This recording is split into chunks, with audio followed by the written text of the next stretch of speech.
Some rivers run through land, but this one, it ran through memory. They called it the river Nworie, wide, slow, and whispering. It carved its way through the dense green belly of the land like a sleeping serpent. For as long as the villagers remembered, it had been there, watching. It fed their crops, bathed their children, and once a year, when the rains were heavy, it swallowed one soul, always without a trace. No one asked why. The village of Nworie Oba lay curled on the river's edge, as if hoping to stay in its good favor. Time moved slower here. Children fetched water with calabashes on their heads. Old men carved stories into wood, and old women whispered warnings no one believed anymore. And in one of those huts, made of red earth, roofed with palm thatch, Adamma lived with her younger brother Shinonso, and her grandmother, Ijeoma. Adamma was known for her kindness, her stubbornness, and her curiosity. The kind that made old women shake their heads behind closed doors. It was the night after the long rains. The kind of rain that bruised the ground and made the trees bow low. The river had risen, bloated and brown. Frogs sang. Crickets stayed silent. Adamma went out, against her grandmother's words, to fetch a bundle of herbs from the bush near the riverbank.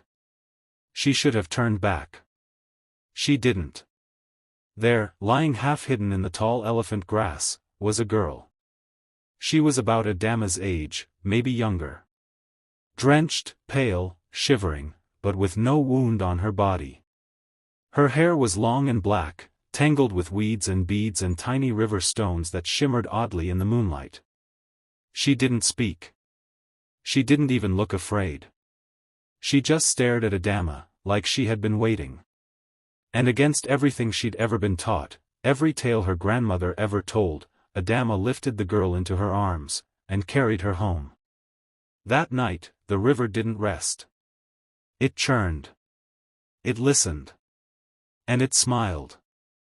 They say the dead river spirits sleep with one eye open. That night, they opened both. The girl said nothing. She didn't cry. She didn't speak. Not when Adamma laid her on the straw mat near the hearth.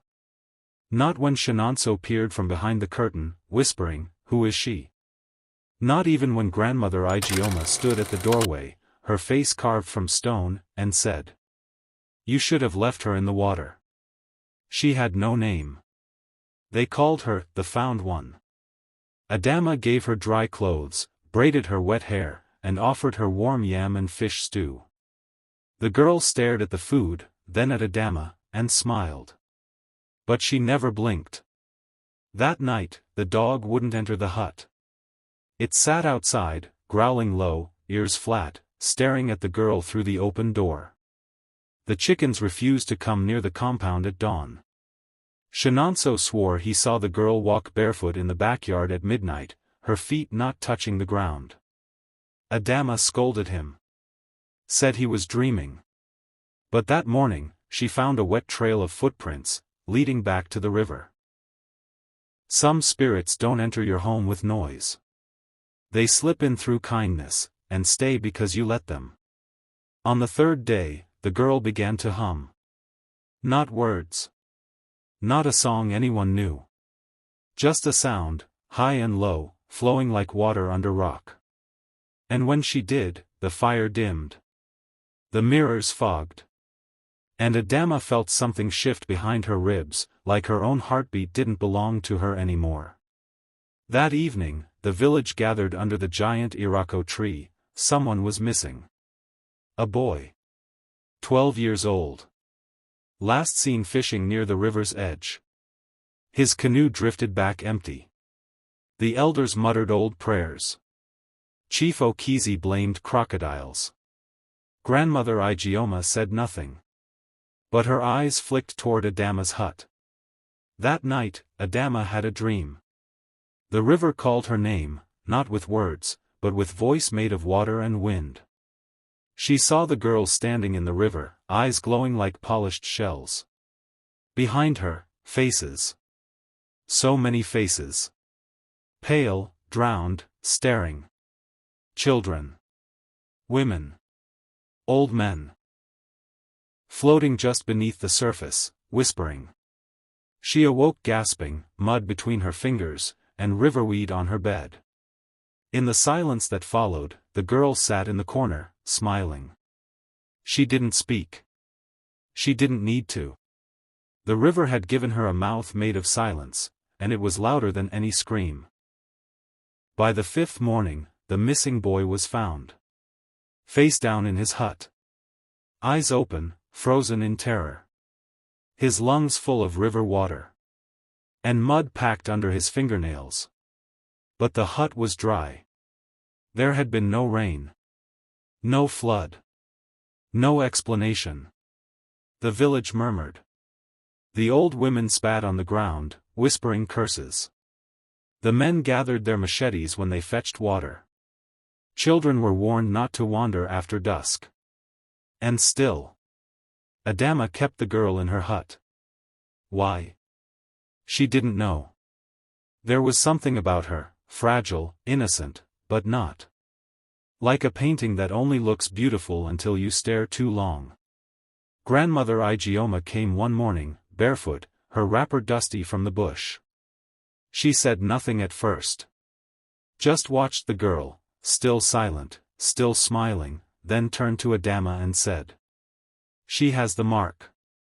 I see it now. On her back. Adamma blinked. Mark? A spiral. The same one carved into the sacred stone by the river. Only the drowned return with it. Adamma checked. And there it was. A pale blue spiral, like a whirlpool, just beneath the girl's shoulder blade. Pulsing. Glowing. Alive. That night, the second villager died. An old man, a hunter, who once claimed to have shot a white crocodile near the river 20 years ago. He was found floating in his own well. Eyes gone. Mouth filled with pebbles, tiny, round, river smooth. Adamma began hearing singing in the walls. The girl would hum in her sleep, low, slow, haunting. And in Adamma's dreams, she saw herself standing in the river, the water climbing her legs like fingers, pulling her down. When she awoke, the bottom of her mat was wet. The elders called a gathering. They asked questions with eyes they didn't want answered. Chief Okizi stood tall and proud before the villagers, declaring. This is coincidence. Storms bring floods. Accidents happen. But even as he spoke, his voice trembled. Because they all remembered the old stories. The ones the elders stopped telling. Of Mami Wada, the spirit of the deep. Beautiful. Deadly. Offended by forgetfulness. Avenged through dreams. That evening, Adamma watched the girl from the doorway.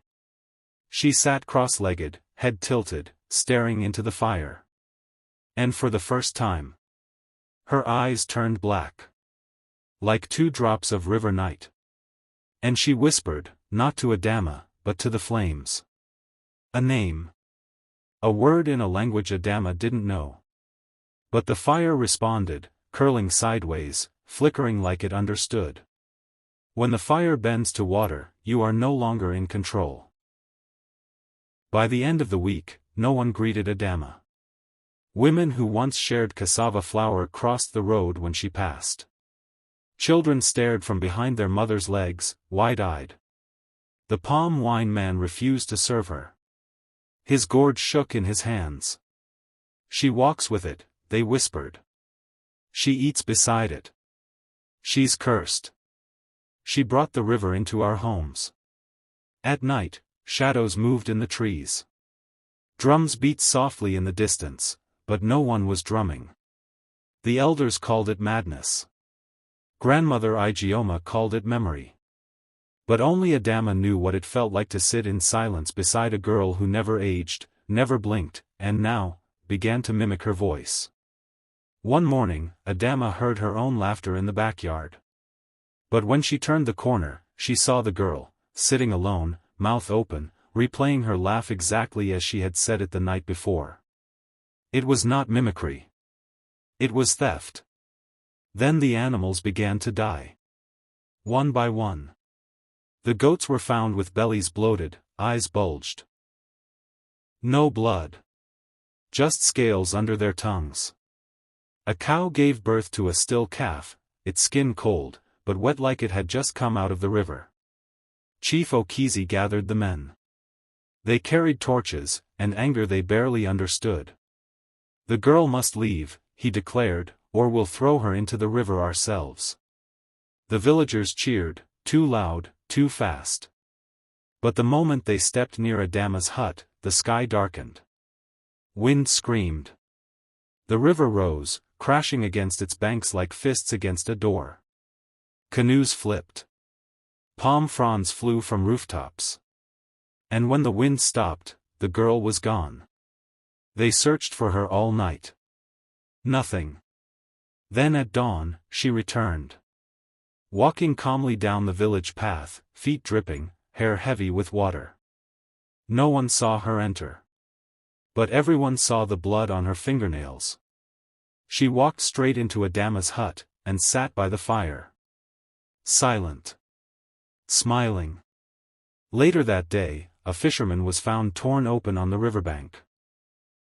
His hands folded across his chest, holding river shells. His mouth packed with eel bones. Grandmother Ijeoma did not leave her shrine for 3 days. When she emerged, her face was white with ash. She held an old gourd, sealed with wax, etched with symbols even the chief couldn't read. She said only one thing. It is not just a girl. It is not just a curse. It is a summon. A village can forget the river, but the river never forgets the village. The village no longer slept. Nights were longer now, heavier. The moon rarely showed her face, and when she did, the river glowed silver, like something alive was breathing just beneath. Children spoke of faces in the water. Not reflections. Not dreams. But eyes. Dozens. Hundreds. Wide, unblinking, waiting, just under the surface. Shinonso was the first to see them. He had wandered too close, chasing a ball of string that had rolled from the hut. He stopped at the river's edge and leaned forward. And saw his own face, surrounded by others. Men. Women. Children. Eyes open, mouths closed. Floating. Watching. One of them had a necklace made of cowrie shells. He ran, screaming. That night, Adamma sat beside the fire, watching the girl. And she asked, gently, almost whispering. What are you? The girl smiled. And for the first time, she blinked. Her eyes closed. When they opened, they were no longer dark. They were blue. Not sky blue. Not ocean blue. River deep. Moonlit. Hollow. And in a voice that sounded like water flowing over stone, she said, I am what your people forgot.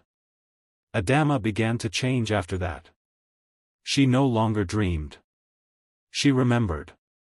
Things that weren't hers. Screams underwater. Stone idols cast into the river. A woman bound in chains, thrown in by men with fire and fear in their hearts. And in every vision, that spiral. The one on the girl's back.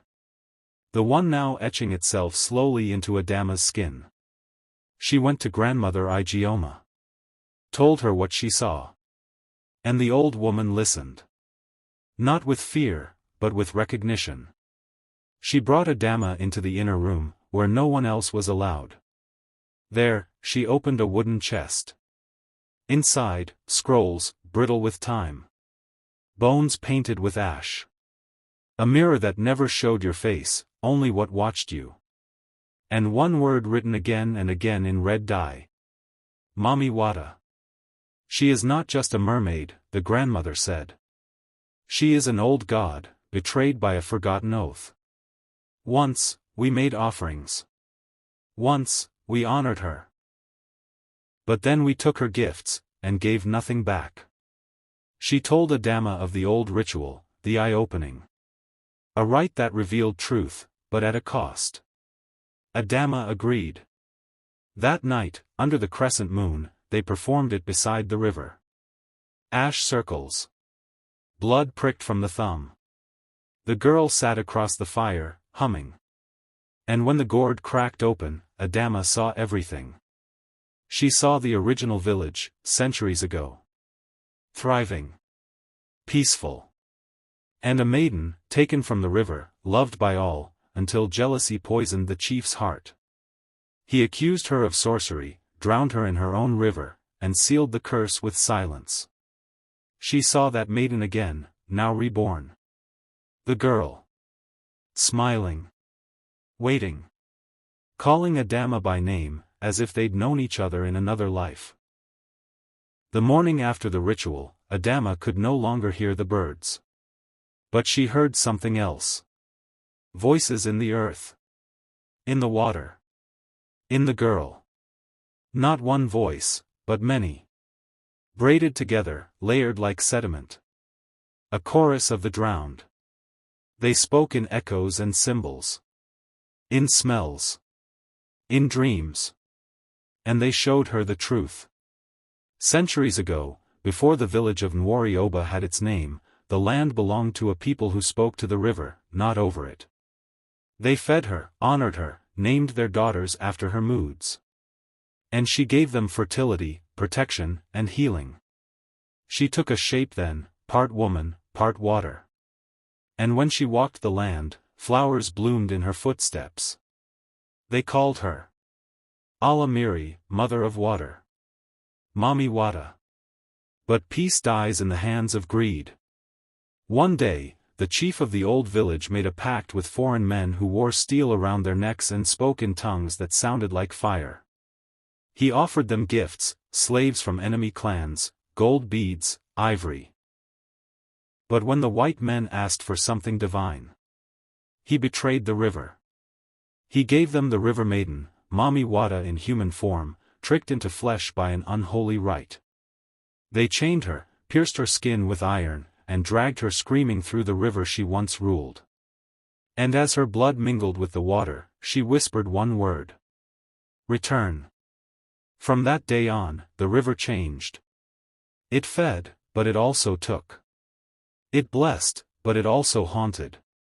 Each generation, it marked one girl with the spiral, a daughter of remembrance, meant to carry the pain, until the village remembered.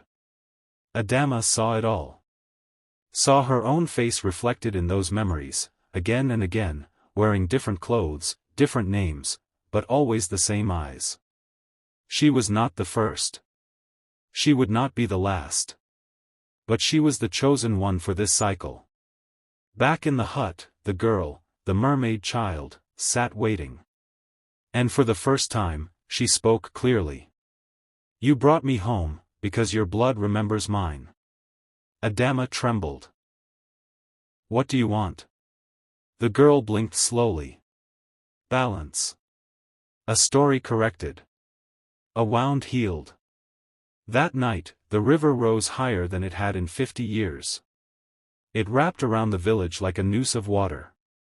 And in the dark, the dead began to walk. Not rotting. Not monsters. But echoes, spirits in water-formed flesh, their eyes black and smooth.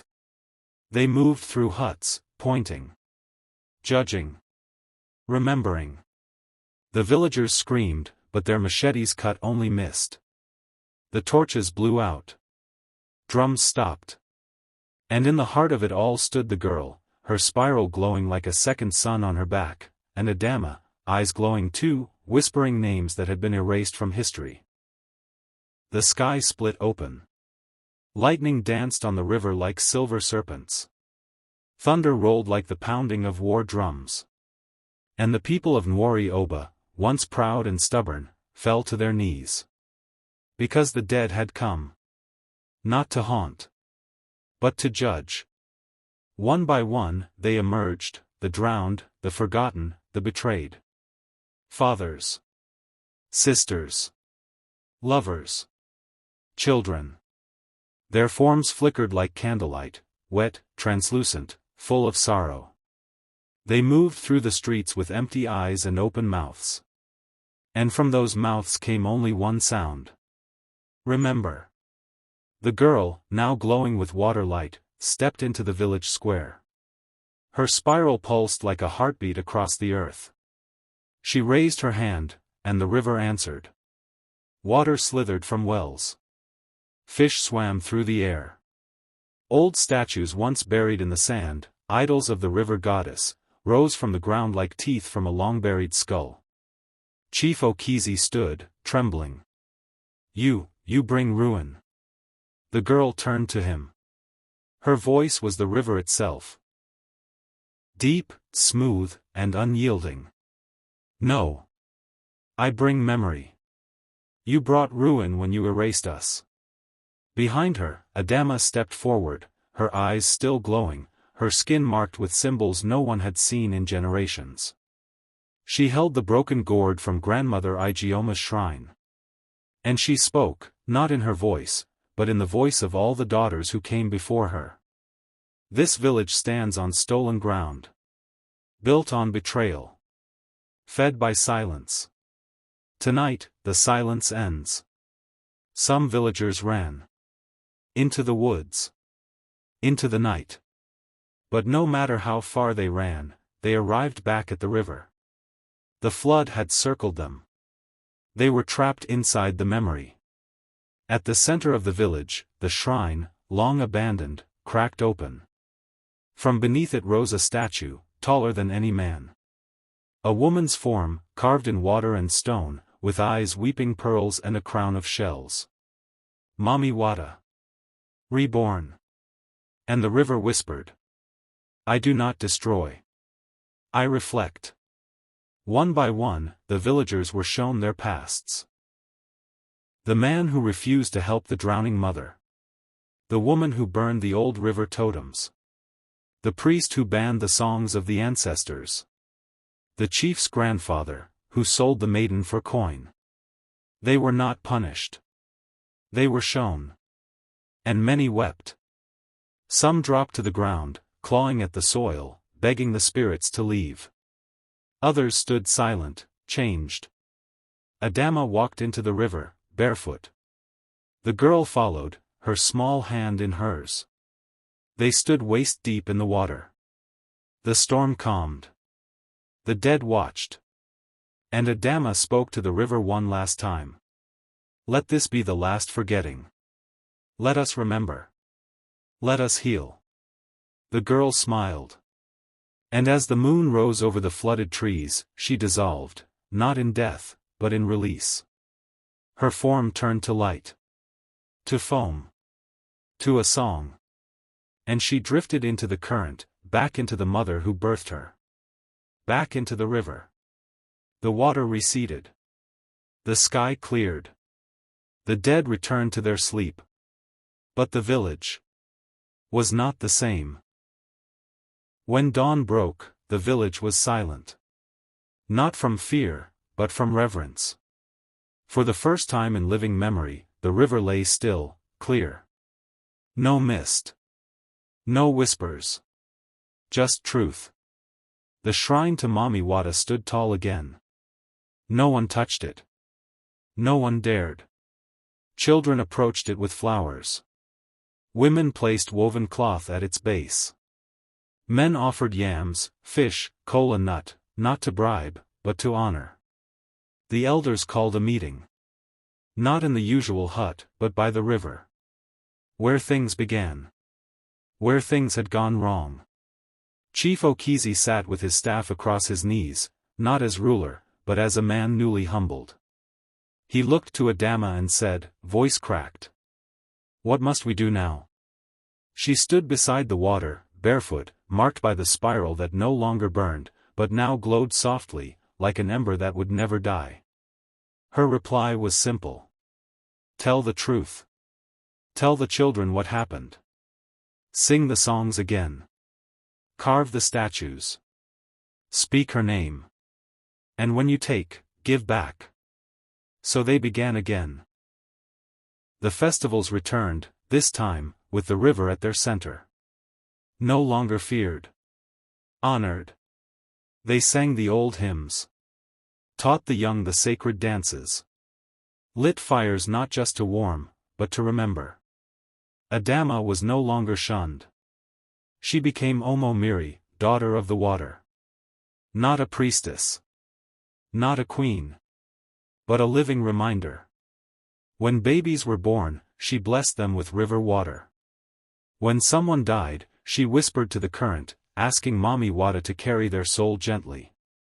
And though the girl, the mermaid child, was never seen again. Sometimes, in the blue hour just before sunrise, villagers said they saw a figure walking across the river surface. Small. Barefoot. Smiling.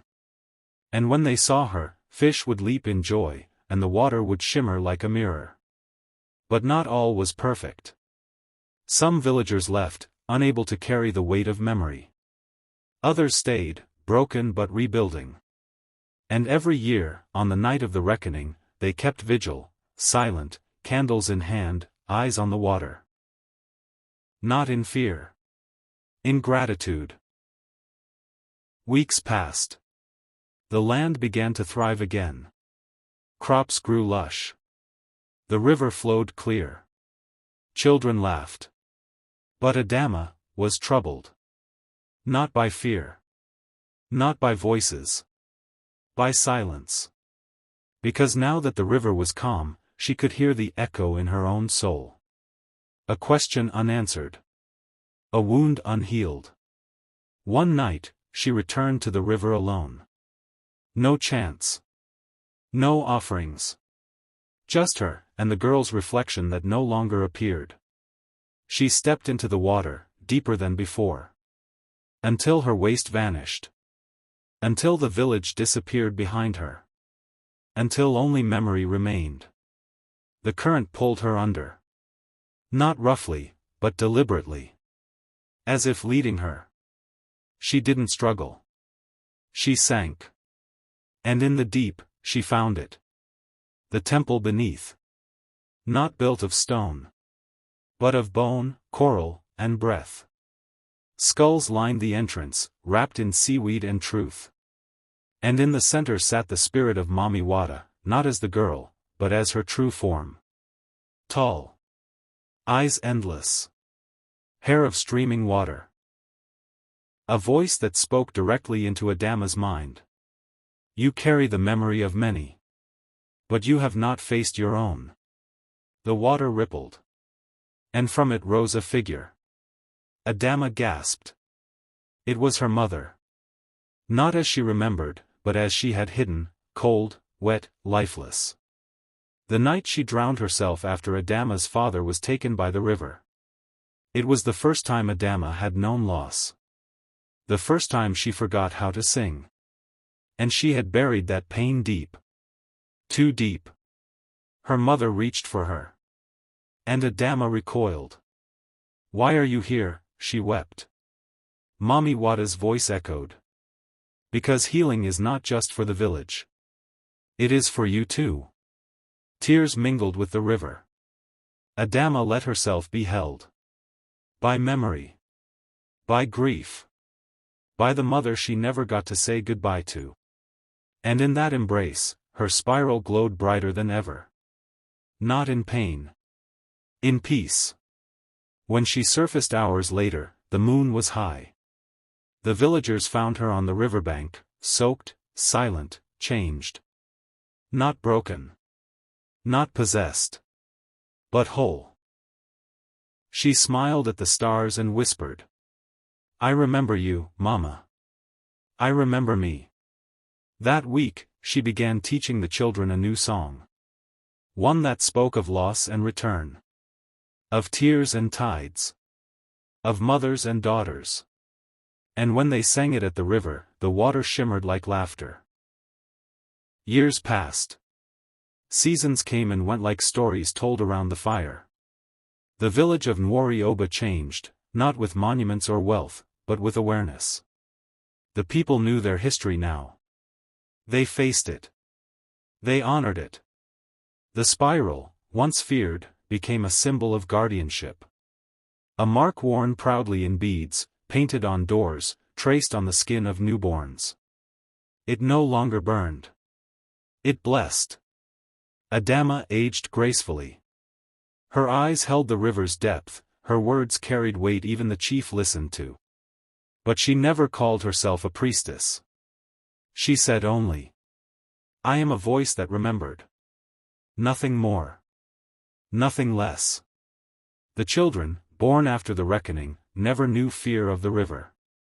They played at its banks, sang to its tides, left small gifts on the shore. Sometimes, they said they heard a laugh beneath the waves. A soft, high giggle, like a child's. The same giggle Adamma once heard, on the day she unknowingly brought a mermaid home. And in her final days, as her hair turned silver and her walk slowed, Adamma sat by the river with a new child in her lap. A girl, born with a faint spiral on her shoulder. "Will she carry it too?" they asked. Adamma only smiled. "The river chooses. But she will never carry it alone." On the night she passed, the sky lit with silver clouds.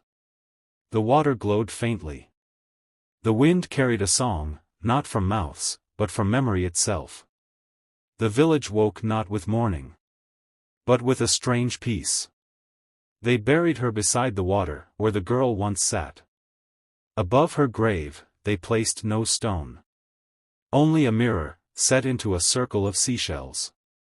So that when the children came, they would see themselves. And on quiet nights, when the moon hangs like a blessing over the tide, some say they see two figures walking the shoreline. A woman and a child. Hand in hand. Leaving footprints that vanish into the mist. The girl who brought home a mermaid became the woman who brought home the truth. And the river will always know her name. Thank you for watching. Please subscribe to our YouTube channel and don't forget to comment, like and share. See you in our next video.